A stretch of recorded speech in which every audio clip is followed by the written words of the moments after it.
سب سے پہلے تو میں جشن افتخار عارف کے نام سے اس قدر خوبصورت اور مکمل پیکیج پیش کرنے پر عشق آباد کی ٹیم اور بالخصوص عباس تابش صاحب کو مبارکباد پیش کرتی ہوں۔ لیجنڈز کو ان کی زندگی میں سراہنا بلا شبہ ایک احسن عمل ہے اور یہ روایت قائم رہنی چاہیے۔ رہبر بھی یہ، ہمدم بھی یہ، غمخوار ہمارے، استاد یہ قوموں کے ہیں معمار ہمارے۔ خواتین و حضرات، استاد ہونا پیغمبرانہ صفت ہے، اور پھر اگر استاد متاثر کرنے کا اور دلوں میں اترنے کا گر جانتا ہو تو صحیح معنوں میں قوم کا معمار ثابت ہوتا ہے۔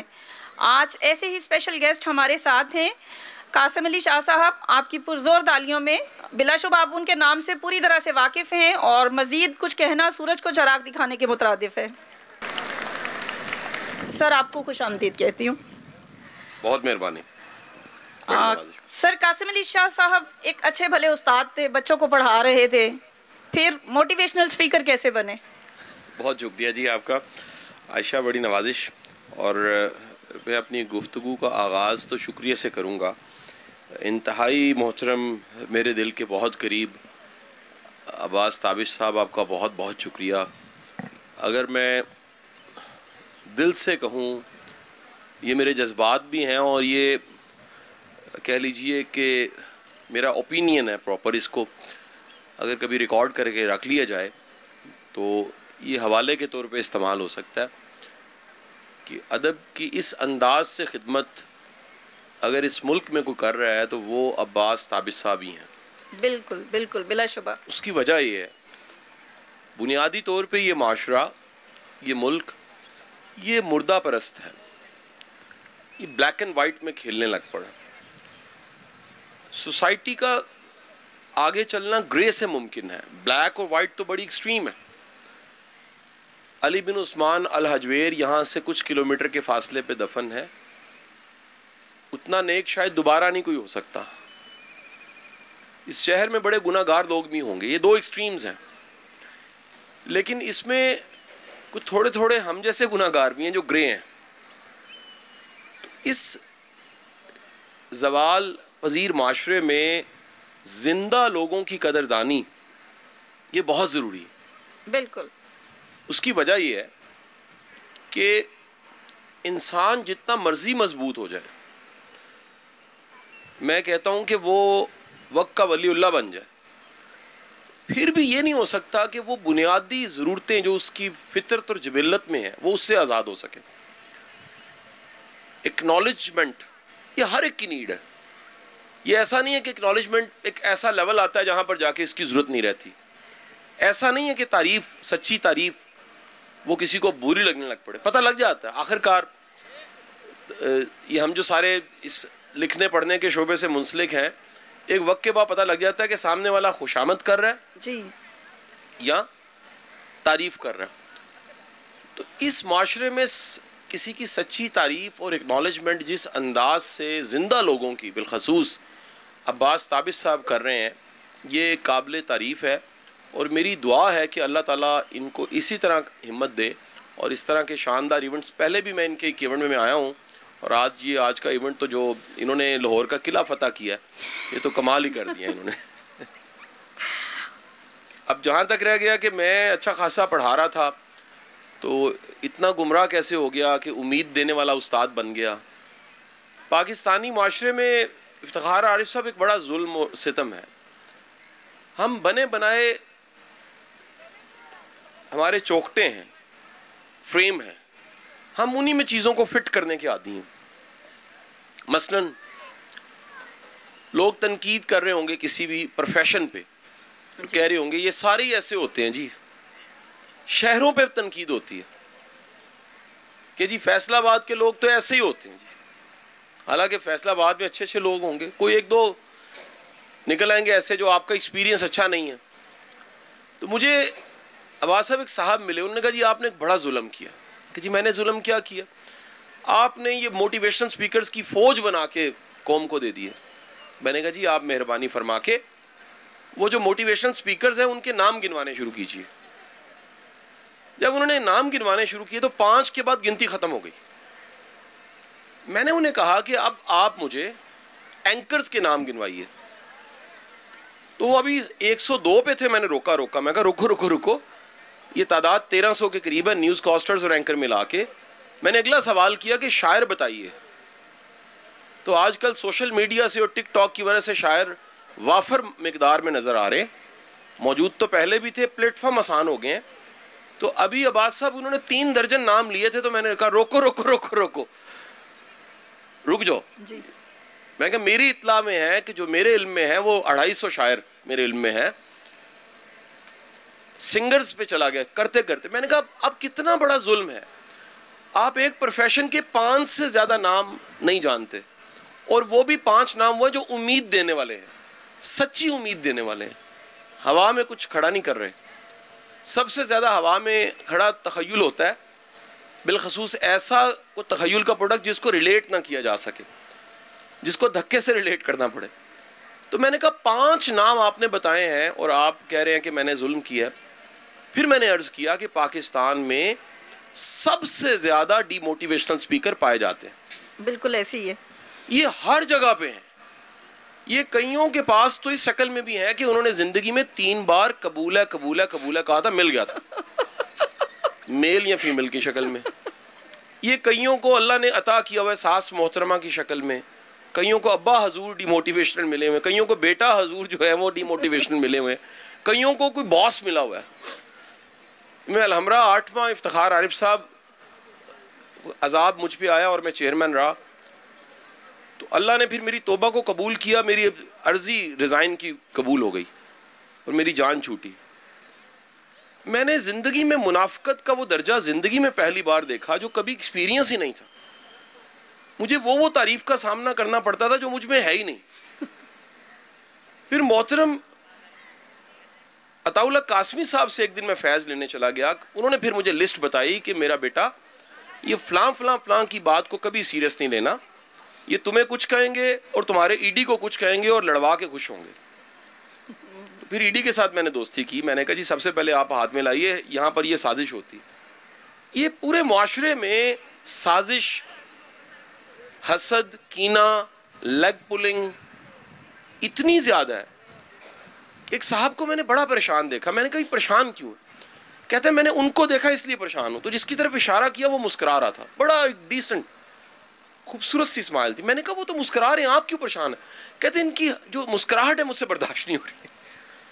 آپ کو ایسے ڈھیر لوگ ملیں گے جن کی خوشی کا سامان کسی کا حادثہ ہے. بقول بانو آپا کہا کرتی تھی یہ جو مسکراہٹ ہوتی ہے نا کردار کو بتاتی, اس سے پتہ لگتا ہے کسی کا کردار کیا ہے. ہم ظلم اور ستم یہ ہے کہ ہم کسی کا مذاق اڑا کے, ہم کسی کے ساتھ زیادتی کر کے, کسی کا امیج خراب کر کے, کسی کے خلاف پوسٹ لگا کے, نا امید کر کے خوش ہوتے ہیں, شک میں ڈالنے کے ہم ایکسپرٹ ہیں. بالکل. تو یہ پڑھاتے میرے پاس تو مضامین تھے وہ جو سب کالج یونیورسٹیوں میں پڑھائے جاتے ہیں, لیکن کیونکہ پرو ایکٹیو ٹیچر تھا, لیسن پلاننگ کے ساتھ پڑھاتا تھا, ایک دن پہلے تیاری کر لیتا تھا, اور لیکچر اگر فرض کیجئے 1 گھنٹہ 30 منٹ کا ہے تو 1 گھنٹہ 15 منٹ میں ختم ہو جاتا تھا, دوہرا کے سبق سن کے. اس 15 منٹ میں کوئی خیر کی بات کر لیتا تھا. مجھے نہیں خبر تھی میری یہ پہچان بن جائے گی, اور یہ آخری 15 منٹ کا حصہ جو ہے یہ کوئی ریکارڈ کرے گا, یہ اپلوڈ کرے گا اور یہ وائرل ہو جائے گا. تو وہ آخری 15 منٹ جو میرا چونگا تھا, جو میرا درجن 13 تھا, جو یو ای ٹی میں ہم پڑھتے تھے اس کو سپلی کہتے تھے. جی کھانا ختم ہو جاتا تھا پھر ہم پلیٹ کرتے تھے سپلی. تو وہ جو سپلی تھی, چونگا تھا یا درجن 13 تھا, وہ میری پہچان بن گئی اور یہ وائرل ہو گئی. بالکل. آپ بھی استاد ہیں, میں خود بھی استاد ہوں, اور میں اس بات کو بہت اچھی طرح سے سمجھتی ہوں کہ کچھ اساتذہ بھی ڈی موٹیویٹ کرتے ہیں اور وہ طلباء کو آگے بڑھنے میں مدد نہیں دے پاتے.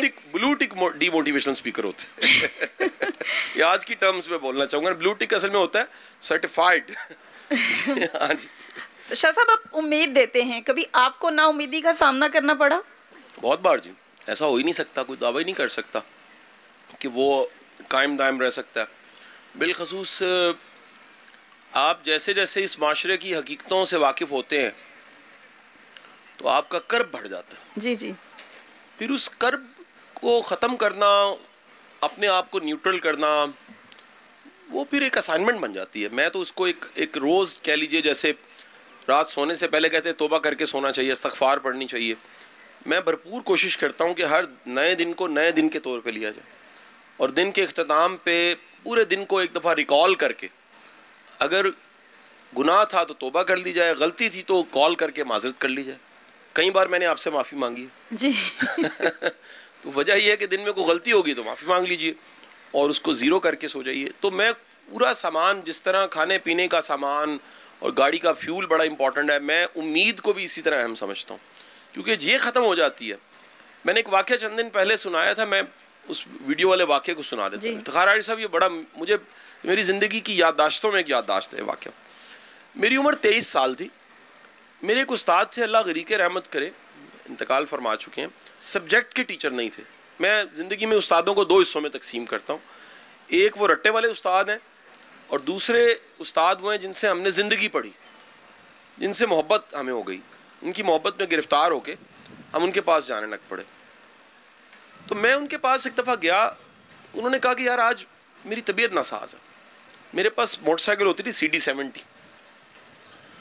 تو میں نے انہیں کہا جی میں آپ کو چیک کروا رہا ہوں. کہتے ہیں یہ کرنا پڑے گا کیونکہ میرے دونوں صاحبزادے جو ہیں وہ اسلام آباد گئے ہوئے ہیں, تو آپ زحمت کیجئے, میرے پیٹ میں بڑی درد ہے, فوڈ پوائزننگ ہوئی. تو میں انہیں لے کر ڈاکٹر کے کلینک پہ چلا گیا. اچھا, جب ڈاکٹر کے کلینک پہ گئے, انہوں نے بتایا یہاں جانا ہے. تو وہاں عجب یہ ہوا کہ وہاں ڈاکٹر صاحب نہیں بیٹھے ہوئے تھے بلکہ ایک اور ڈاکٹر صاحب بیٹھے ہوئے تھے. تو بڑے حیران ہوئے. تو انہوں نے ڈاکٹر صاحب کا نام لے کے پوچھا وہ ڈاکٹر صاحب کہاں پر ہیں. تو وہ ڈاکٹر صاحب نے بتایا کہ وہ ڈاکٹر صاحب عمرے پہ گئے ہیں, تو وہ چاہتے نہیں تھے کہ کلینک بند رہے, لہٰذا مجھے اپنے جگہ پر, میں بھی سروسز ہاسپٹل میں ڈاکٹر ہوں, مجھے بٹھا کے چلے گئے. انہوں نے جب چیک کروایا تو وہ چیک کرنے کے بعد ڈاکٹر صاحب نے بتایا کہ آپ کو فوڈ پوائزننگ ہوئی ہے اور یہ آپ کو فلیجل کھانی پڑے گی اور کچھ گولیاں کھانی پڑے گی. لیکن ڈاکٹر صاحب نے ایک سوال پوچھا جہاں سے آج کا مضمون بن جاتا. ڈاکٹر صاحب نے سوال یہ پوچھا کہ آپ پہلے سے کون کون سی میڈیسن لے رہے ہیں. تو انہوں نے اشفاق ورک صاحب بتایا کہ میں بلڈ پریشر کی میڈیسن کھا رہا ہوں, شوگر مجھے نہیں ہے, لیکن ساتھ ہی میں ڈپریشن کی میڈیسن بھی کھا رہا ہوں. یہ میرے لیے بڑا, آج سے 21 سال پہلے 23 سال کی میری عمر تھی, اور یہ میرے سامنے جب کوئی ایک اتنا سینئر شخص جس سے میں روز سیکھتا ہوں, ان سے جب میں یہ سنوں کہ انہوں نے بلنٹلی بتایا کہ میں ڈپریشن کی میڈیسن بھی لے رہا ہوں, تو ڈاکٹر صاحب نے بھی بڑی حیرت سے پوچھا کہ آپ, یعنی آپ کو کوئی ہیزیٹیشن محسوس نہیں. انہوں نے نام لیا ایک میڈیسن کا, مجھے نام یاد ہے, میں ادھر نہیں لوں گا, یہ نہ ہو کہ کوئی خود سے کھانے لگ پڑے. انہوں نے کہا کہ آپ یہ کیوں ڈپریشن ہے آپ کو. انہوں نے کہا جی میرے سے ایک غلطی ہو گئی جس وجہ سے مجھے اس 81 ایئرز اولڈ ایج پہ مجھے ڈپریشن ہو گیا. غلطی کیا ہوئی؟ انہوں نے کہا جی میں ساری زندگی غلط پریچنگ کرتا رہا ہوں, اور وہ پریچنگ یہ تھی خواہشیں ختم کر دو, خواہشیں ختم کر دو, خواہشیں ختم کر دو, خواہشیں ختم کر دو. اب ہوا یہ کہ پریچنگ سے پتہ نہیں کتنوں کی خواہشیں ختم ہوئیں, میری اپنی خواہشیں ختم ہو گئیں. جب میری ساری خواہشیں ختم ہوئی ہیں تو مجھے ڈپریشن مل گیا. اچھا, یہ کہنا تھا, وہ ڈاکٹر نے تو دوائی لکھ کے دی تھی, میرے اندر ایک بلب جل گیا. وہ بلب یہ تھا کہ آخری دم تک خواہشیں ختم نہیں ہونی چاہیے. کسی نہ کسی شکل میں کوئی خواہش جائز, یہ میں کوماز میں کر, ایسی خواہش وہ دنیا جاننے کی ہو سکتی. اب اس کہانی کا ایک حصہ یہ ہے کہ پھر میں نے اس وقت ایک ڈائری پکڑی اور خواہشیں لکھی. افتخار عارف صاحب 100 خواہشیں لکھی, اور میں نے اللہ سے دعا مانگی کہ یا باری تعالیٰ اگر میری 40 سال کی عمر ہو گئی تو یہ خواہشیں پوری ہو چکی ہوں. 4 سال پہلے 40 کا ہو گیا. وہ ڈائری نکالی تو خواہشیں پوری ہو چکی تھی. مثلا اس میں خواہش تھی کہ میں نے 2 درجن ملک دیکھ رہی ہوں, اس میں خواہش تھی کہ دنیا کے عجوبے دیکھے ہوں, اس میں خواہش تھی کہ کھانا بنانا خود سیکھنا. وہ اللہ کا شکر ہے جلدی سیکھ لیا. وہ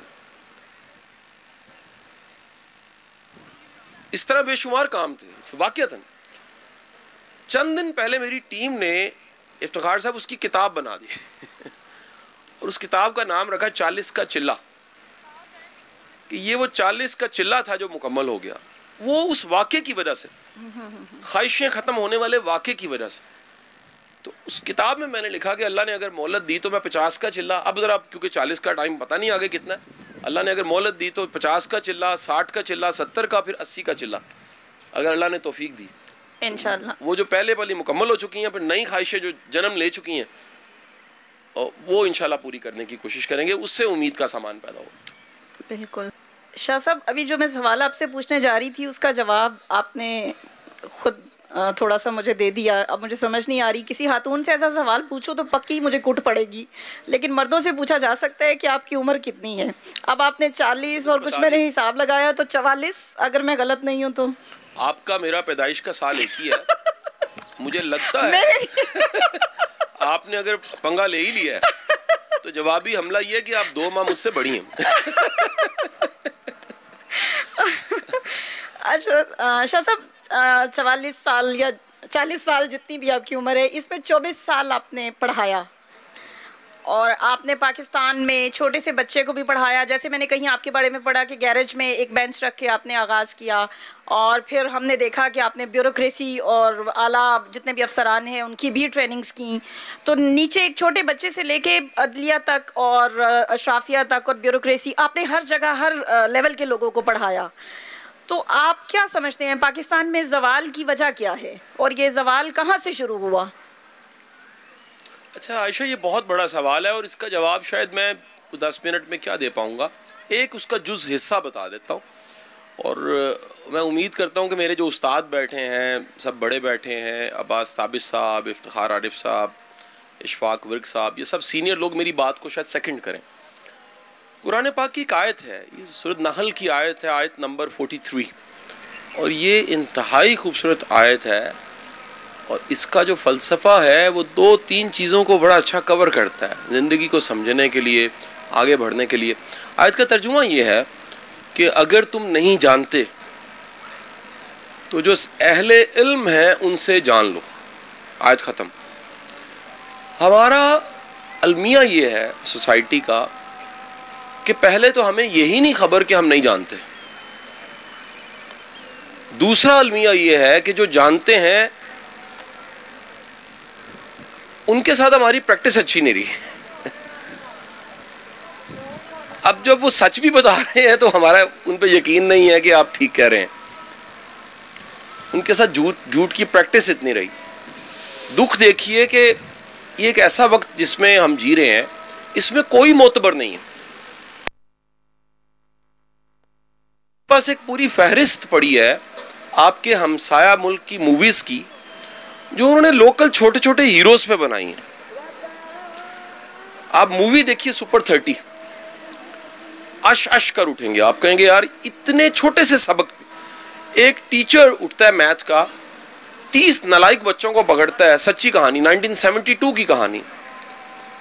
ایک ٹیچر اٹھتا ہے, 30 بچوں کا یونیورسٹی میں ایڈمیشن کروا دیتا ہے. مووی بنا دی اس پہ, سپر 30. مووی ہے سر, کبھی دیکھیں آپ. مووی ہے 1982 میں ایک واقعہ ہوا, ایک کان میں کچھ کان پھنس گئے, اور ایک صاحب نے جو پولیس آفیسر تھے, سکھ تھے, انہوں نے ان کو ریسکیو کیا. اس پہ اتنی شاندار مووی ہے, اتنی وہ کمال کی مووی ہے. باغ میں لکھا باغ دیکھ لیں آپ the legend of Bhagat Singh دیکھ لیں آپ, دی مین آف ماؤنٹین دیکھ لیں. انڈین موویز ہیں ساری. وہ اپنے ایک ایک ہیرو کو پکڑ کے, کریکٹر کو پکڑتے ہیں, کسی بزنس مین کو پکڑتے ہیں, اس پہ مووی بناتے ہیں. ہم بدقسمتی سے 22 کروڑ عوام 77 سال بعد نیشنل کھیل ہمارا ہاکی تھا, نیشنل کھیل چینج ہو گیا, اور جو نیا کھیل ہمیں مل گیا اس کا نام ہے ٹرولنگ. ہمارا پسندیدہ مشغلہ ہے جھوٹ کو بولنا, اتنی بار بولنا جو ہٹلر کا جملہ ہے, اتنی بار بولنا کہ وہ سچ لگے. یہ آپ کے وقت کے اماموں کی حالت یہ ہے, تو قوم کی حالت کیا ہوگی؟ میں تو حیران ہوتا ہوں کہ اتنی ڈٹھائی سے بولتی کہ خدا کی پناہ. میرے افتخار عارف صاحب کئی شغف رہے. مجھے اللہ کی مہربانی سے لگتا ہے کہ یہ 44 سال نہیں تھے, یہ صدیاں لگتی ہیں. میں نے بے شمار ڈاکومنٹریز بنائی, میں نے نشہ کرنے والے بچوں پہ ڈاکومنٹریز بنائی. تو مجھے ریسرچ کرنے کا میری ٹیم کو مجھے موقع ملا کہ جن گھروں میں ماں باپ کے جھگڑے زیادہ ہوتے ہیں وہاں کے بچوں کے بگڑنے کا چانس زیادہ ہوتا ہے. ہمارے بڑے لڑ کے انہوں نے 22 کروڑ بچوں کو خراب کر دیا. یہ بچے اتنے بگڑ گئے ہیں کہ ان کے نفع نقصان کا تصور ہی ختم ہو گیا. یہ بچے اپنی بوٹی کے لیے بکرا ذبح کر دیتے ہیں. یہ بچے ایک دوسرے پہ اعتبار نہیں کرتے. یہ وہمی بھی ہیں, ان کی موڈ سوئنگز بڑی ہیں. میں چند دن پہلے 10 دن میں نے 2 بار باہر ٹریول کیا, اگلے 15 دن 5 بار ٹریول کرنا ہے, 5 ملک ہیں. میں جدہ ایئرپورٹ پہ بیٹھا ہوا تھا, ایک کانفرنس تھی ریاض میں, پھر جدہ آیا, عمرہ کیا مکہ میں, اور 3 دن میں آنا تھا.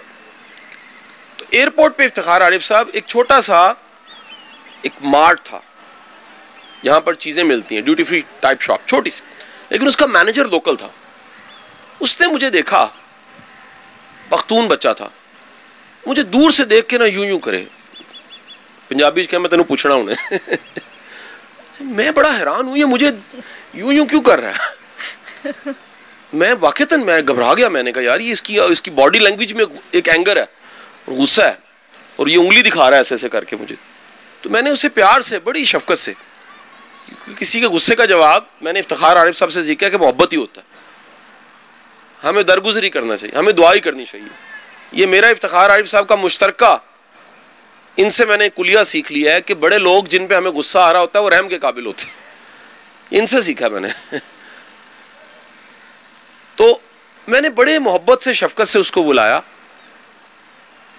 اور لکیلی پانی کی 2 بوتلیں تھیں میرے پاس. تو میں نے کہا یار میرا دل کر رہا ہے آپ. وہ آیا تو اس کی حالت ویسی تھی, تو اس نے میرے کسی چیز پہ اعتراض کیا, فرض کیجئے میرے فلسفے پہ اعتراض کیا. میں نے کہا نو پرابلم, ہم دونوں میں اختلاف ہو سکتا ہے, لیکن افتخار عارف صاحب یہ ہو نہیں سکتا کہ اس اختلاف کے بعد کو مجھے ایسے انگلی دکھائے. اس نے ایک بڑا خطرناک جملہ بولا. اس نے پاکستان میں جو 2.25 سال پہلے ایک واقعہ ہوا قومی سطح پہ, اس کا تذکرہ کیا. اور تذکرہ کرنے کے بعد کہا کہ جنہوں نے کیا ہے, یہ ذرا جملہ سنیے جی, اگر وہ اس ایئرپورٹ پہ, جدہ کے ایئرپورٹ پہ میرے سامنے ہو تو آئی ول شوٹ. اتنا غصہ ہے ہمارے اندر. یہ قوم کی حالت آپ نے کر دی کہ جس ٹرک کی بتی کے پیچھے لگے ہیں وہ ٹرک نے پتہ نہیں کہاں جانا ہے. ویسے آج کل پتہ ہے وہ ٹرک کہاں پر ہے, لیکن پتہ نہیں کہاں جانا ہے یہ اس قوم نے.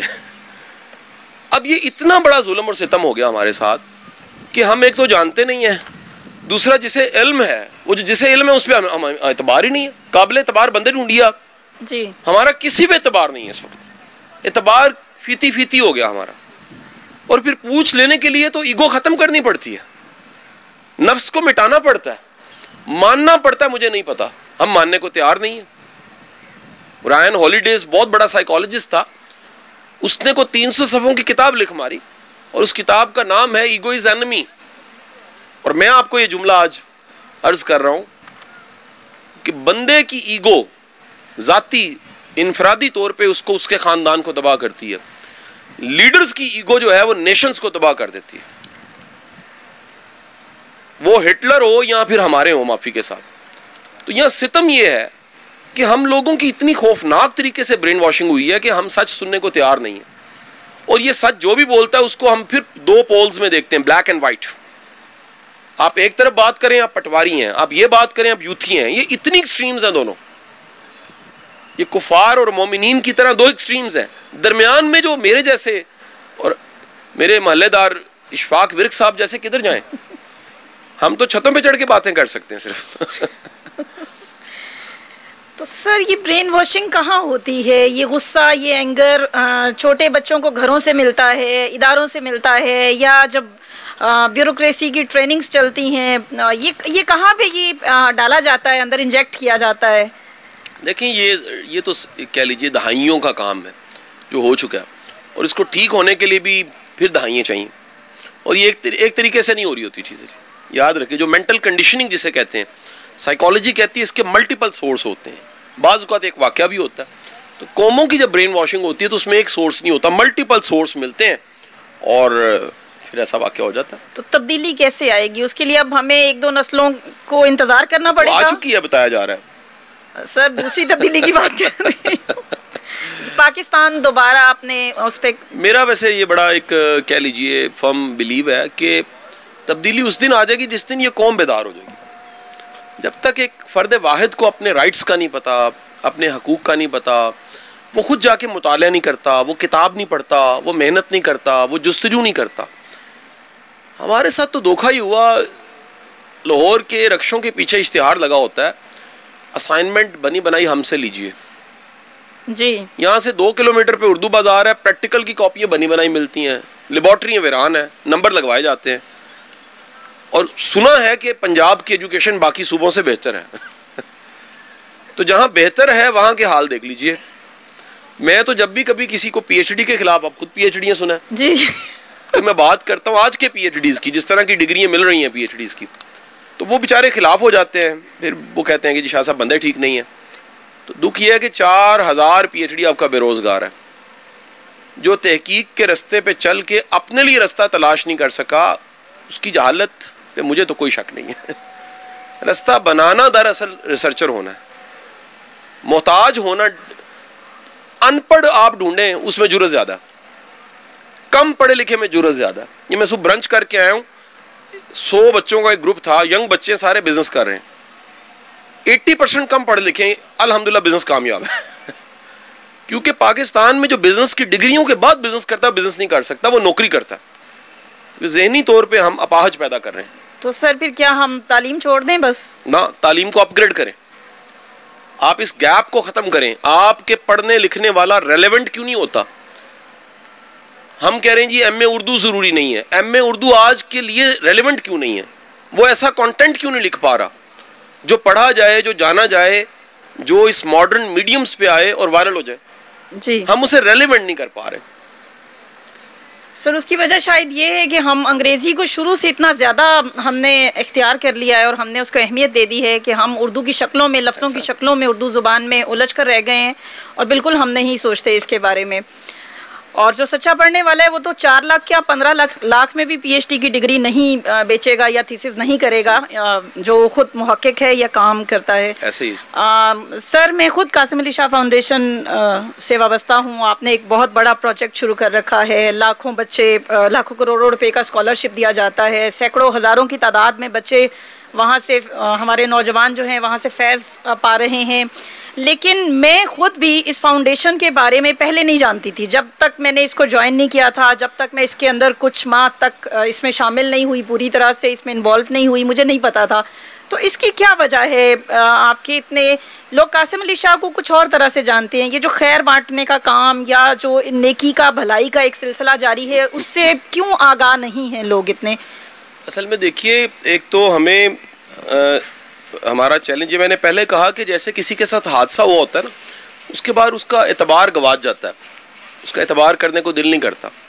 خدا نہ خواستہ آپ لاہور کے کسی سبزہ زار کی گلیوں سے گزر رہے ہوں, اقبال ٹاؤن کی گلیوں سے گزر رہے ہوں, پیچھے سے ایک 1 to 5 کی آواز آئے اور ایک ویپن آپ کے کن پٹی پہ رکھا جائے اور موبائل چھین لیا جائے. اگلے 2 سال جب بھی آپ کی گاڑی کے پاس سے 1 to 5 کی آواز آئے گی, آپ گھبرا جائیں گے. ہمارے ہاں یہ جو گھبراہٹ ہے یہ اتنی زیادہ ہے. ایک حادثہ ہو چکا ہمارے ساتھ, مانے نہ مانے, بہت بڑا دھوکہ ہو گیا ہمارے ساتھ, اور یہ کئی دھوکوں کے بعد آخری دھوکہ بہت بڑا دھوکہ ہے. اور اس دھوکے کے بعد ہمارے ساتھ ستم یہ ہوا کہ ہم اچھا دیکھنے کو بھی برا سمجھ لیتے ہیں, شک کرتے ہیں, تو یہ پھر چھپ جاتا ہے. لوگوں کی آنکھیں جو ہیں شام 7 بجے سے رات 11 بجے تک, کوئی دیکھے نہ دیکھے شبیر تو دیکھتا ہے. اب جو شبیر ہے اس کی مقدار اتنی بڑھ چکی ہے معاشرے میں کہ ہم نے برائی جاننی ہے, برائی دیکھنی ہے, برا سننا ہے, برا کہنا ہے, برا بولنا ہے, برا ڈھونڈنا ہے. یہ جو مکھی کی 86 آنکھیں اور گن پہ بیٹھتی ہے, یہ مزاج اتنا بڑھ گیا کہ اس میں کوئی اچھا کر رہا ہے اس پہ شک کیا جاتا ہے. ہاں لیکن اس کے لیے کرنا کیا پڑتا ہے؟ اس کے لیے صبر چاہیے, انتظار چاہیے. جو جان جاتا ہے وہ جان جاتا ہے. باقی میرا خیال ہے بندہ جانے نہ جانے, رب نے سارے رجسٹر میں ریکارڈ رکھے ہوئے, اس کو ایک ایک نیت کا, ایک ایک مومنٹ کا پتہ.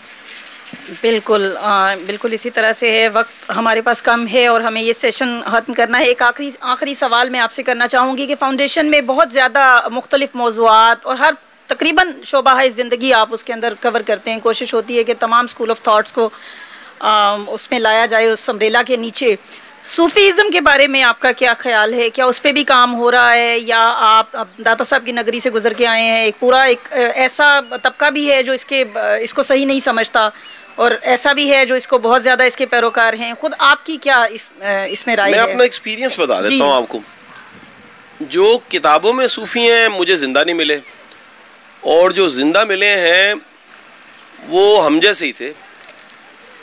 اور سمجھ یہ پایا ہوں کہ کوئی بھی دنیا کا کام آپ اخلاص سے کر رہے ہیں, پورے اخلاص سے کر رہے ہیں, یعنی یہ اخلاص نیت ہے. جی. جو صوف ہے بیسیکلی وہ اخلاص نیت ہے. آپ خلوص نیت سے کریں وہ گوڈی کر رہے ہیں بے شک آپ، وہ خلوص نیت سے آپ کھانا ہی بنا رہے ہیں جی. اخلاص ہے، اور وہ اخلاص اس کی وجہ اللہ ہے. تو آپ خیر کے راستے کے مسافر ہیں. اور اگر وہ اخلاص نہیں ہے تو آپ ممبر پہ بھی بیٹھے ہیں تو خطرہ ہے. میں تو صوفیزم کو یہی سمجھ پا رہا ہوں. بہت شکریہ سر. بہت تھینک شکریہ، یو سو مچ. بڑی مہربانی. Thank you. آپ سب کا بہت شکریہ.